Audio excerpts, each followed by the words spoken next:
नमस्कार देशभक्तों।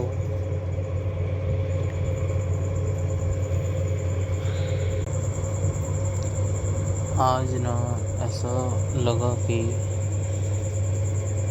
जैसे देश में 1% पैसे वाले लोग बचे हैं, उसी तरह 1% जिगर वाले लोग भी बचे हैं,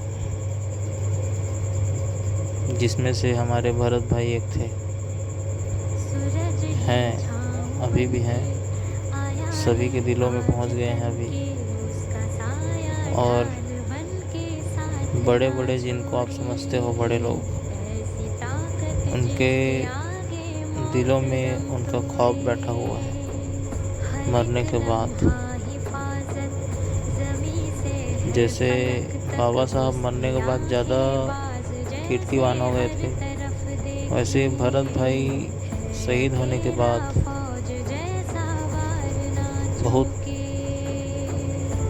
बहुत ज़्यादा प्रभाव पड़ा है उनका एनकाउंटर हुआ, जो फेक वाला फर्जी एनकाउंटर।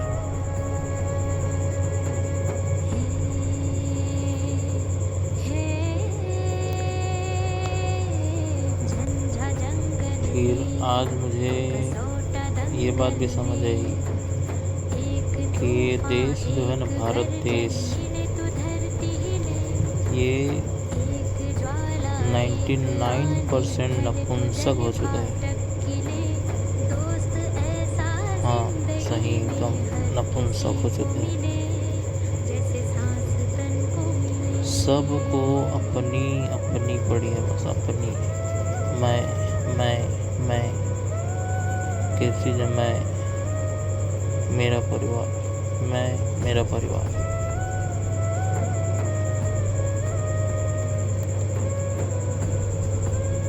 एक आदमी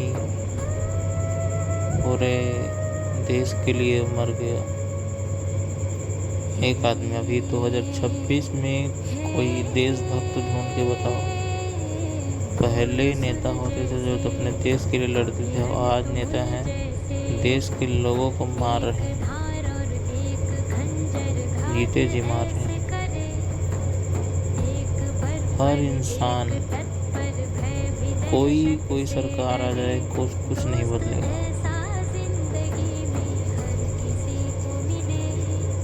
जब तुम्हारा घर ही नहीं रहेगा तो तुम जिंदा बच के करोगे क्या? ये समझ में नहीं आता है। आज भरत भाई की 13वीं थी, चले गए बेचारे। अपने देश कहते कहते जवानिया गांव के लिए लड़ रहे थे, बिहार।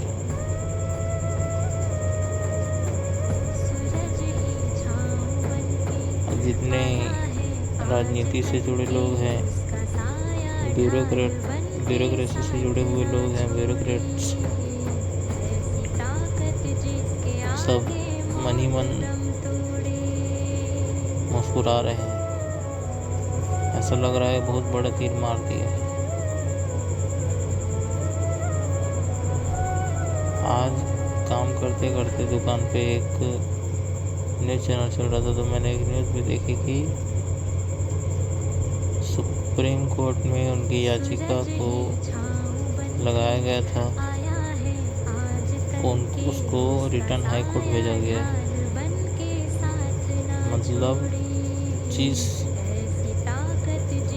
राज्य में जिस शासक द्वारा उनके एनकाउंटर का आदेश दिया गया था, अब वही राज्य की पुलिस जिसने उनका एनकाउंटर किया, उसी राज्य की पुलिस अब उनको इंसाफ भी दिलाएगी।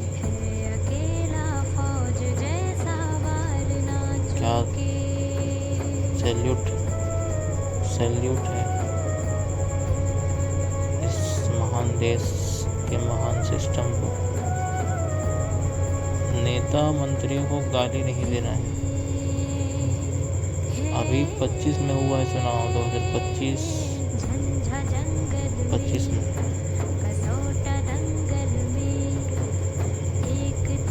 और इन्हीं बिहार के लोगों ने चुन के भेजा है इन नेता मंत्रियों को। ये एक ऐसा देश है जहाँ बस गुलामों, नौकरों की ताकत ज़्यादा है मालिकों से।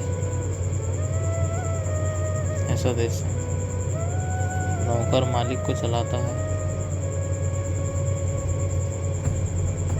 फिर मालिक नौकर को गाली देता है,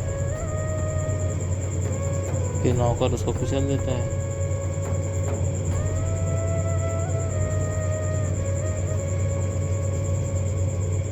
जब तक ये देश नहीं जागेगा तब तक कोई नेता, कोई मंत्री नहीं सुधरेगा। जब तक सिस्टम नहीं बदलेंगे हम लोग, तब तक कुछ नहीं हो पाएगा।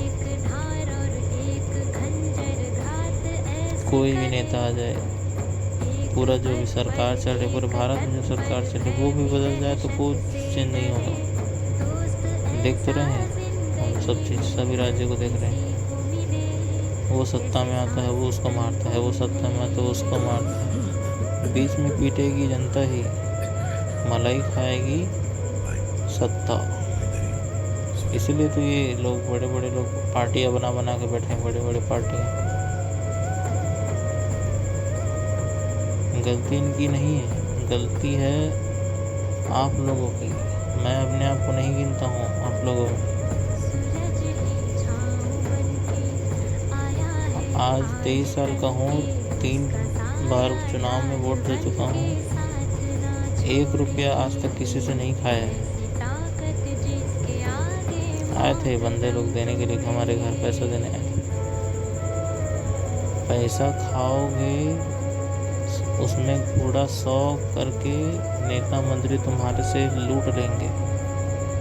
500 रुपया मिलता है, 1000 रुपये मिलता है, मुर्गा चिकन मिलता है। खुश मत हुआ करो उतना में। चिकन मुर्गा लेके तो पूरा देश ले ले यार, है वो अपने हाथ से। वोट देते हो और सवाल करने की ताकत नहीं है तुम में। क्या जनता हो।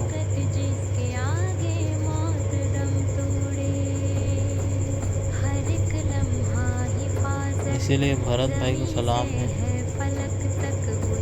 शहीद आजम भगत सिंह दोबारा जिंदा हो गए, दोबारा भी मर गए। पहले बार पैदा हुए तो 22 साल की उम्र में फांसी हुई। दोबारा पैदा हुए तो जिस भारत की आज़ादी के लिए उन्होंने लड़ाई की थी, फांसी पर लटके थे, उसी आज़ाद भारत के लोगों ने ही, उसी आज़ाद भारत की गोली से, उन्हीं के आज़ाद भारत में उनको दोबारा भारत के रूप में गोली मार दी, हत्या कर दी। ये है हमारा देश और देश का कानून। भरत भाई तो अपना काम करके चले गए और हजारों भरत आएंगे, लाखों भरत आएंगे। लेकिन जब तक 140, 150, 160 करोड़ देश में अगर भरत तिवारी के लिए बिहार में अगर लाखों लोग भी जमा नहीं हो सकते, 140 करोड़ के देश में बिहार का पॉपुलेशन भी 20-22 करोड़ है शायद। अगर उस 20-22 करोड़ में से 1 लाख लोग भी भरत तिवारी के लिए जमा नहीं हो सके, ये मत समझिए कि वो खाली उस गांव के लिए बोल रहा था। सरकार के खिलाफ बोलना इतनी बड़ी बात है कि आप सोच नहीं सकते उस चीज़ को। बड़े से बड़े लोग बोलने के लिए डरते हैं, और सरकार के खिलाफ बोला उन्होंने।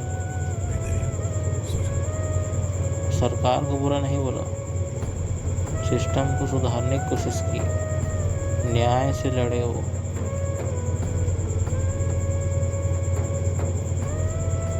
बंदूक इसलिए उठाई क्योंकि सामने वाला पक्ष फेयर दोनों तरफ से होना चाहिए ना। न्याय दोनों तरफ से होना चाहिए, दोनों तरफ से फेयर होना चाहिए, दोनों तरफ से क्लीन होना चाहिए। जब एक तरफ क्लीन नहीं होगा तो दोबारा दूसरा आदमी कैसे क्लीन हो सकता है?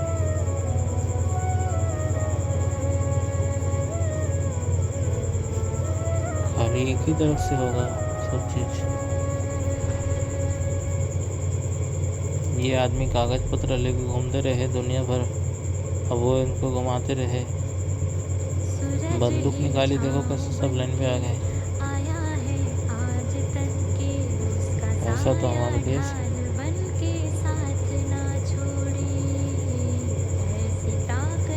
अगर देश के लोग खड़े नहीं होंगे तो ये देश गुलाम ही है, गुलाम ही रहेगा।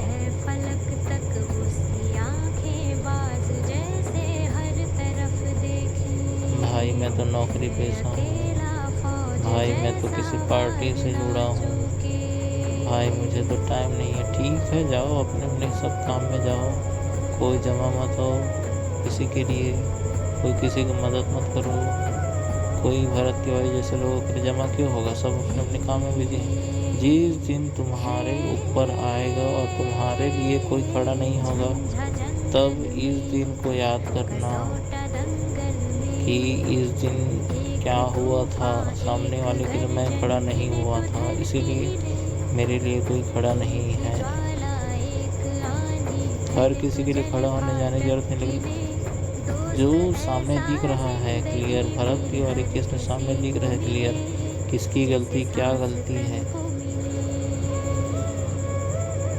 बंदा खुशी खुशी गोली खाने के लिए तैयार था, सामने वालों को झापड़ मारने से अगर लगे कि झापड़ मारने वाला है तो आदमी सरेंडर कर देता है। ये आदमी गोली खा दिया, पुलिस वाले भी डर रहे थे उसके सामने में थे।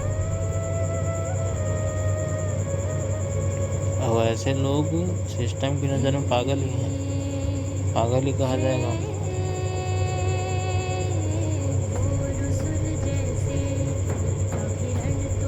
जय हिंद, वंदे मातरम।